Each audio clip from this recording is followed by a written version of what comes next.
Well, spring is here and many people are getting to some spring cleaning around their homes, but it also may motivate you to try some other fix-up projects. And if you DIY, do it yourself, you may end up saving some money. Joining us is DIY expert Jeff Devlin, and he's going to give us some great advice today. Jeff, thanks for being here. Oh, my pleasure for being here.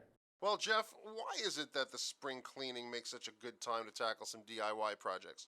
It's that spring feeling of rejuvenation, of birth. And for those people in the colder climates, kind of getting outside. It doesn't necessarily mean physically going outside, but it's a rejuvenation. It's cleaning around the house. And the beauty in that is it starts sometimes very simple, sometimes very small, by simply maybe cleaning the countertop or cleaning the grout in your kitchen or replacing the hardware. Because obviously everybody loves the investments that are placed into the kitchen and the bathroom, the things that you get big value.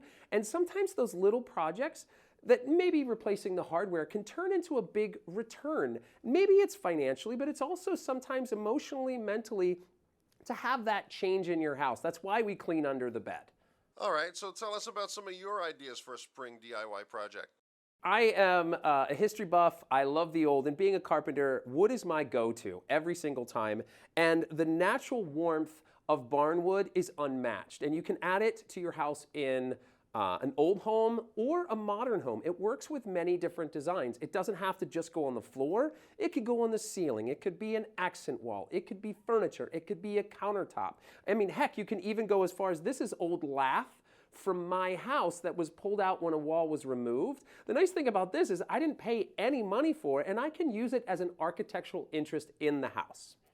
Certainly adds a really nice eclectic touch. Let's talk a little bit about the hurdles that people face when they try to DIY. One of the biggest hurdles that I see is frustration. You know, like we start our projects, when you say DIY, most people are thinking your weekend.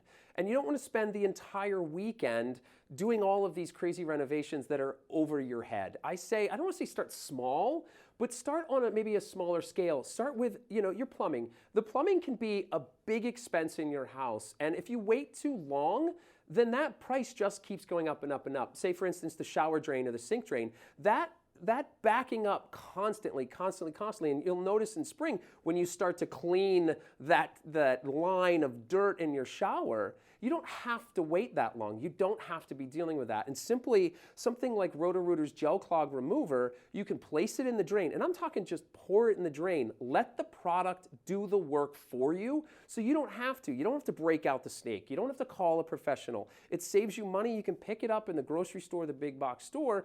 It's preventative as well as something you can do when you have that clog. Certainly an ounce of prevention right there.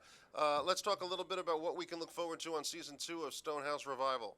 I'd like to think there's a crazy ton of craftsmanship. It's basically where I live, pretty much my life in a nutshell, but the crazy team of people that make it all happen. And watching that to me has been a blessing, and I hope everybody gets to watch it as well. It's a lot of fun. We certainly will take a peek. Where can we go for more information? For more information, you can go to rotorooter-products.com. Jeff Devlin from DIY Network with some great tips as we attempt our spring cleaning and DIY projects. Thanks so much. You got it.